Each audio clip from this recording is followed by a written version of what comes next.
এটা দল 100 বছৰ গঢ়ি গৈ গৈছে পিতৃৰ পিছত সন্তানে দায়িত্ব লৈছে ঢুলীয়া দলটিৰ তাৰপিছত নতুন প্ৰজন্মই আকৌ দায়িত্ব লৈছে কিন্তু নতুন প্ৰজন্মই দায়িত্ব ল'বলৈ যাওঁতে চৰকাৰৰ দৃষ্টি ৰজাঘৰৰ দৃষ্টি আচলতে এই দলসমূহৰ ওপৰত এই দলৰ ওপৰত পৰিব লাগিব তেতিয়াহে এই শিল্প জীয়াই থাকিব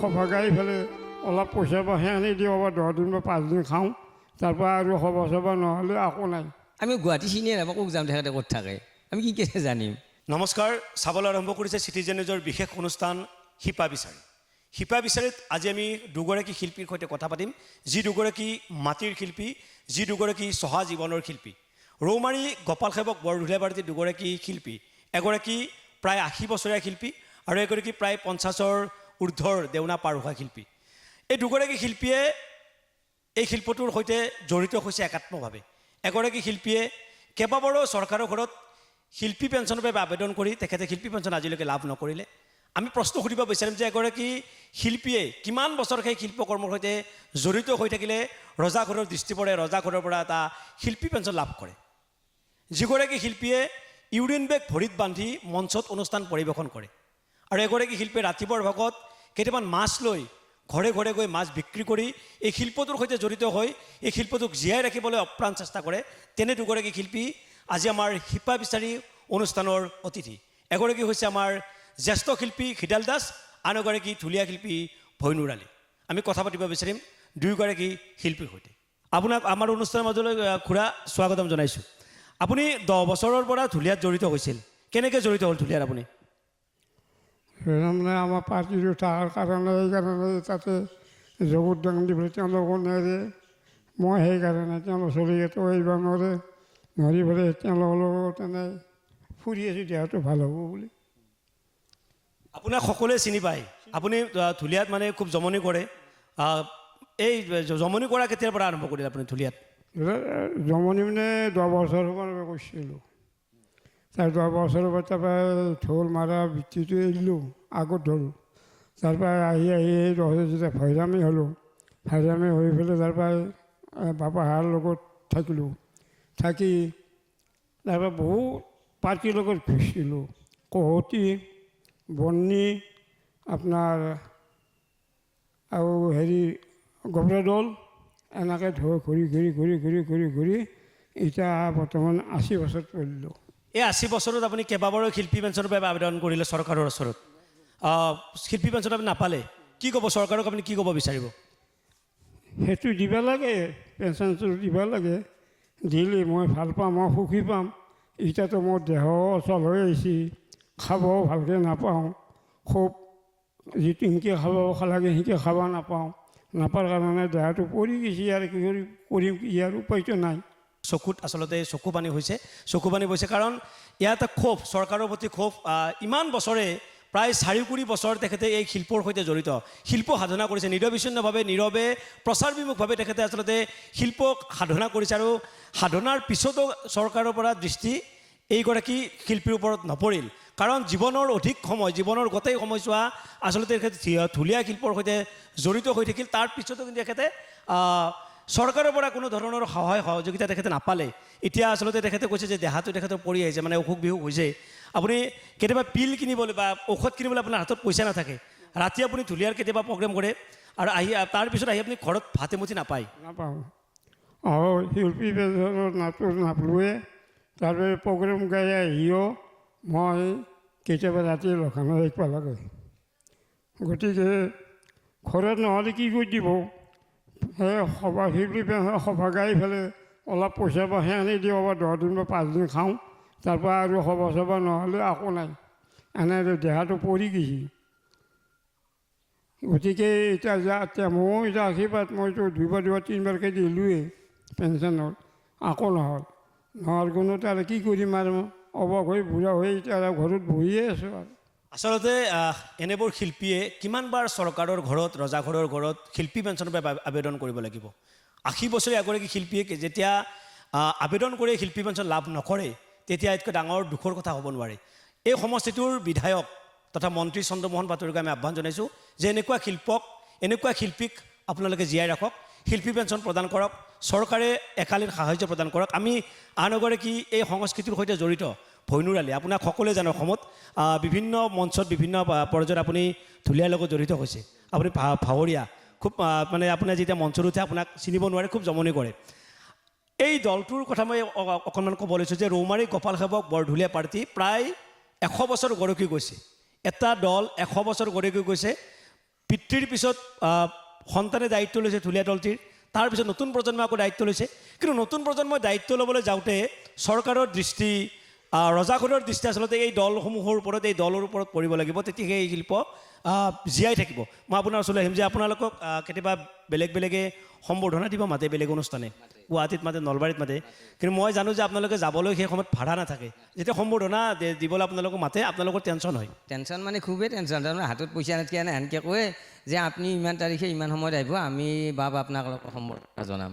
সেইবুলি সেনেকৈ কোৱাৰ লগে লগে তাৰমানে এটা ভয় এটা আহিয়ে যায়। কি আহি যায়, সম্বৰ্ধনা আনিব যাম, গামোচা এখন বা এটা মানে মানপত্ৰ এখন, যোৱাৰ পিছত আমি ভাড়াটো, গাড়ী ভাড়াটো চিন্তা কৰোঁ। নলবাৰীক গেলি আমি 100 টকা যায়, গুৱাহাটীক লৈ গেলি প্ৰায় 500 টকা যায়, লাইন গাড়ীত গেলোঁ, ৰাতিটো থকা জেগা নাই, আমাৰ তাতে নিজা ঘৰ নাই যিটোকে। সেইটো কাৰণে আমাৰ বৰ য'ত, আৰু সেইটোৰ কাৰণে বৰ টেনশ্যন আহি যায়। উপায় নাই, যাব লাগে, কিন্তু তাৰ পৰাই আহি চিমটাও লাগে, খাবাৰো একো নাই, পইচা কাটাও গাড়ীত যাব, এই মানে বহুত চিন্তা আহি যায়। আৰু মানে কি ক'ম, কাক কি ক'ম, ক'বাৰ উপায় নাই। কিমান বছৰ জড়িত হৈ পৰিলে ঢুলীয়া দলটো? এই প্ৰায় 90 চনৰ পৰাই মই ঢুলীয়াত জড়িত, এতিয়ালৈকে চলি আছোঁ তাৰমানে ঢুলীয়া দলত। ধৰকচোন ঢুলীয়া মানে যেতিয়া মাঘৰ সময়ত বা আপোনালোকে বছৰত প্ৰায় বৰ বেছিতো 2 মাহ আপোনালোকে মানে অনুষ্ঠান কৰে, তাৰ পিছৰ যি সময়ছোৱাত আপোনালোকে কেনেদৰে চলে আচলতে? তাৰে পিছৰ সময়ছোৱাত তাৰমানে কি হয়, আমি আৰু য'তেই যি পাওঁ তাকে কৰি থাকোঁ। কোনোবাই বা খৰি ফেলছি, কোনোবাই কাম কৰিছে, কোনোবাই বা এই কেইটামান মাছ আনি গাঁৱে গাঁৱে ঘূৰি পেলাই ফেৰি কৰি বেচিছি, সেনেকৈ পৰিয়ালটো চলাইছি। নহ'লে ফেংকিও পৰিয়াল চলাবৰ উপায় নোহোৱা হৈছে এতিয়াৰ বৰ্তমানৰ ক্ষেত্ৰত। কাৰণ আমি ঢুলীয়া গাঁও হয় 2 মাহ ঢুলীয়া গাঁও আমি পাওঁ কেইটকা? একদিনত আমি পাওঁ খুব বেছি 500 বা 600 টকা একদিনত। গাড়ী ভাড়া চাড়ী ভাড়া যাই পেলাই আমাৰ 500 বা 600 টকা ৰয়। সেই 500-600 টকা দি আমাৰ কি হয়? একো নহয়। কিন্তু আমি এতিয়া বেছিকৈ মানে আমাক দিবও নোৱাৰে, ঢুলীয়া বুলি বেছিকৈ পইচা নিদিয়ে আমাক কমিটি গেলাই। তথাপিতো ইনকেই আৰু কৃষ্টি হিচাপে আমি বজাই ৰাখিছোঁ। তাৰমানে কৃষ্টিটোক ধৰি ৰখাৰ আপ্ৰাণ চেষ্টা কৰিছোঁ। কিন্তু কৃষ্টিটো ধৰিব যাওঁতেতো এতিয়া আমি নিজেই তাৰমানে মৰি যাব লগা হৈ গৈছিলোঁ। চৰকাৰে ধৰক মানে এনেকুৱা শিল্পী, মই হিদাল দাস ডাঙৰীয়া আছে, এনেকুৱা শিল্পী 80 বছৰ হৈ গ'ল। এনেকুৱা শিল্পী আৰু বহু কেইজন আছে আপোনালোকৰ দলত, আপোনালোকৰ গাঁওখনত বহু কেইজন আছে। কাৰণ পৰম্পৰাগতভাৱে এই কৃষ্টিটো জীয়াই ৰাখিছে। পিতৃৰ পিছত সন্তানে দায়িত্ব লৈছে, তাৰপিছত নতুন প্ৰজন্মকো দায়িত্ব লৈছে। কিন্তু আজিলৈকে শিল্পী পেঞ্চন এখেতসকলে লাভ নকৰিলে। 3বাৰকৈ আবেদন কৰিলে চৰকাৰৰ ঘৰত, এগৰাকী 80 বছৰীয়া শিল্পীয়ে। যদি এখেতসকলে শিল্পী পেঞ্চন লাভ নকৰে বা চৰকাৰৰ দৃষ্টি এখেতসকলৰ ওপৰত নপৰে, তেতিয়াহ'লে আপোনালোকৰ দৰে শিল্পীসকলে বা আপোনালোকৰ পিছৰ প্ৰজন্মই এই শিল্পৰ সৈতে জড়িত হৈ থাকিব বুলি আপুনি ভাবেনে? নাথাকে। এইটোত কোনো পধ্যে ঢুলীয়াৰ নতুন প্ৰজন্ম নাহে। এইকাৰণে ঢুলীয়াৰ পিছটো একদম বেয়া বুলি ভাবে। শেষটো ঢুলীয়াৰ শিল্পীৰ শেষটো সাংঘাতিক বেয়া। তাৰমানে এইকাৰণে বেয়া যে আমাৰ কোনো অস্তিত্বই নাই, মূল্য নোহোৱা আনে গৈছে এতিয়া আমাৰ। এইকাৰণে হৈছে যে আমি ঢুলীয়া বুলি ক'লে তাৰমানে আমি ঢুলীয়াখিনি গাই এই পিছত আমি কি কৰি আমাৰ ল'ৰা ছোৱালী ভাবে যে এইটোত যায় আমাৰ একো কাম নাই, এইটো আমি নাযাওঁ, সেইকাৰণে নাযায়। আজি আমি ঢুলীয়াৰ পেঞ্চনটো যদি এখেত আমি হিডিয়াল খুৰাৰ কথা কৈছোঁ, ইয়াতে আজি 80 বছৰ হয় মোটামুটি। শিল্পী পেঞ্চন কৰিব বহু কেইবছৰ হ'ল, মানে বহুবাৰ এপ্লাই কৰিলাক, তেখেতৰ কোনো নাম গন্ধই কোনো খবৰেই নাহে। আৰু এই মানুহটো শিল্পী পেঞ্চন কৰিব লগা হ'লে আজিকালি অনলাইনত দিছে বা গুৱাহাটীত কৰিব লগা হ'লে এখন 500 টকা ভৰি যায় এটা আশাত, কাৰোবাৰ তাৰপৰা কিবা কৰি লৈ যায়, কিন্তু তাৰ পৰাই আহি তেওঁৰ একো নাম গন্ধই নাই। গতিকে তেওঁ স্থানীয় বিধায়ক চন্দ্ৰমোহন পাটোৱাৰী, যিহেতু এইটো সমষ্টিৰ বিধায়ক, আপোনালোকে কিবা জনাইছিল নে তেখেতক? আমি এইটো লাগ পালি কওঁ যে ছাৰ আমাৰ তেনে কথা, আমাৰ ঢোল নাই তাল নাই কিবা কিবি কওঁ, তেখেতে যাবা কৈ। আমি গুৱাহাটী চিনিয়ে নাপাওঁ, ক'ত যাম তেখেতে ক'ত থাকে, আমি কি কেনে জানিম? আমি আজি কিন্তু আমাক কৈ যে আশ্বাস দেই, কিন্তু আহৈ আশ্বাস দেই, আমি লগ নাপাওঁ, লগো কৰিব নোৱাৰোঁ। কিন্তু এতিয়া আমাৰ বিশেষ প্ৰব্লেম মানে অসুবিধা সেইটোৱে, আমি মন্ত্ৰী এমেলেকো লগ নাপাওঁ। কিন্তু চৰকাৰক মই এটা আহ্বান জনাম, অনুৰোধ জনাম, আমাৰ যে এই ঢুলীয়া শিল্পীগিলা আছে, এই ঢুলীয়া শিল্পীগিলাক যাতে তেখেতসকলে এটা মানে শিল্পী পেঞ্চন বয়স হিচাপে শিল্পী পেঞ্চন দিয়ক, বা যিখিনি মানুহৰ আৰ্থিক অৱস্থা খুব বেয়া তেখেতসকলক আৰ্থিক দিশত অলপ সহায় কৰক। আৰু আমাৰ যি ঢুলীয়া শিল্পীগিলা আছে তেওঁলোকক চৰকাৰীভাৱে যিটো বেমাৰৰ খৰচ, এইটো খৰচ বেমাৰৰ ঔষধ বেমাৰৰ খৰচটো চৰকাৰে এইটো বহন কৰিব লাগে আমাৰ ঢুলীয়া শিল্পীসকলৰ বাবে। নিশ্চয় এই শিল্পটো জীয়াই থাকিব ৰাইজৰ মাজত। আৰু মই আৰম্ভণি কৈছোঁ যে অসমৰ লক্ষপুৰী বিশ্বকলাৰ অন্যতম সংস্কৃতি ঢুলীয়া। আৰু ঢুলীয়াত যিহেতু পৰম্পৰাগতভাৱে পিতৃৰ পিছত সন্তানে বা সেই নতুন নতুন প্ৰজন্মই আচলতে ঢুলীয়া শিল্পটোক জীয়াই ৰাখিবলৈ যত্ন কৰিছে। এখেতে যেতিয়া 10 বছৰৰ পৰা ঢুলীয়া শিল্পৰ লগত জড়িত হৈছিল, তাৰ পিছৰ পৰ্যায়ত তেখেতৰ নতুন প্ৰজন্মই ঢুলীয়া শিল্পটোক আঁকোৱালি লৈছিল আৰু আঁকোৱালি ল'ব যদিহে চৰকাৰৰ পৰা সুদৃষ্টি পৰে, ৰজাঘৰৰ পৰা সুদৃষ্টি পৰে। আৰু আপোনালোকে দৰ্শকসকলে শুনি নিশ্চয় শুনাবলৈ মই ভাল পাম যে এখেতে ঢুলীয়া শিল্পটোক ইমানেই ভাল পায়, ইমানেই হৃদয়ত আছে, কলিজাত আছে, তেজে তেজে বৈ আছে, কাৰণ এখেতে ভৰিত ইউৰিন বেগ বান্ধি মঞ্চত অনুষ্ঠান পৰিৱেশন কৰে। কৰে কৰে কৰে মানে ইমানে আছে যে ঢুলীয়া বুলি তেওঁৰ মাজতে যোৱা বছৰ অসুখ হৈছিল, তেওঁ যাব পৰা নাছিল। কিন্তু যাব নোৱাৰিলে তেওঁ তাৰমানে আমাক দূৰৰ পৰাই চাই থাকে, চাই পেলাই তাৰমানে তেওঁৰ এটা বেলেগ এটা ৰূপ এটা লৈ যায় আমি যেতিয়া পালা গাব যাম। তাৰমানে তেওঁৰ সেইটোত পাই গম পালোঁ যে তেওঁৰ আচলতে যদি তেওঁক আমি পালা গাব নেনাওঁ তেওঁ বেছিদিন জীয়াই নাথাকে। তাৰপিছত আমি তেওঁক আমি এনাই লগত লৈ গৈছোঁ, লগত লৈ ৰাখোঁ, তেতিয়াহে তেওঁ এইটো বছৰ তাৰমানে এটা সুস্থ সবল ডেকাৰ নিচিনা তেওঁ চলি আছে খোজকাঢ়ি পেলাই। আচলতে এই সংস্কৃতিটোৰ প্ৰতি তেখেতৰ যি শ্ৰদ্ধা, তেখেতৰ যি কৰ্তব্য, তেখেতৰ যি দায়িত্ব, সেই দায়িত্ব প্ৰমাণ কৰিছে ঢুলীয়া দলটোৰ ওপৰত, ৰাইজৰ ওপৰত। কাৰণ ভৰিত তেখেতে ইউৰিন বেগ বান্ধি অনুষ্ঠান পৰিৱেশন কৰে মনৰ তাগিদাত। আৰু যি শিল্পক জীয়াই ৰখাৰ দায়িত্ব তেখেতে বুলি ভাবে। তেখেতে যেতিয়া নৰিয়াত পৰে, নৰিয়াত পৰাৰ পিছতো ঢোলৰ মাত শুনিলে তেখেতে অনুষ্ঠান কৰিবলৈ তেখেতে মানে উদ্বাউল হয় আৰু যাবলৈ বিচাৰে মানে।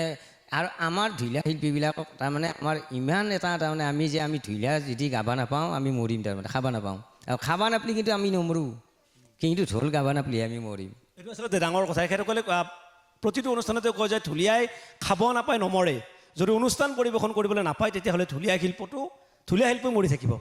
গতিকে মই জেঠাক শেষত সুধিম যে আগৰ ঢুলীয়া 80 বছৰ আগৰ, 70 বছৰ আগৰ ঢুলীয়া শিল্প আৰু আজিৰ ঢুলীয়া শিল্প কিবা পৰিৱৰ্তন হোৱা দেখিছেনে আপুনি? পৰিৱৰ্তন হৈছে। আগে মানে ঢুলীয়াৰ সভা গাখীৰ যিটো দৰমহাটো ঠিকে দিছিল বা খাদ্য গ'লে অলপ কম নাছিল দাম, সেইকাৰণে তেতিয়া অলপ মানে আমি অৱস্থা হৈ আছিল। কিন্তু এতিয়া শিল্পী পেঞ্চনো নাপাওঁ, ক'ৰবাত গ'লে পইচাও নাপাওঁ, বস্তুৰো দাম বেছি, কিনিবও নোৱাৰোঁ।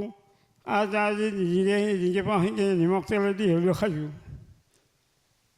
এয়া আচলতে এগৰাকী শিল্পীৰ মনৰ কথা যে নিমখ তেলেৰে খোৱাৰ পিছতো এই শিল্পটোক জীয়াই ৰাখিবলৈ তেখেতলৈ যত্ন কৰিছে।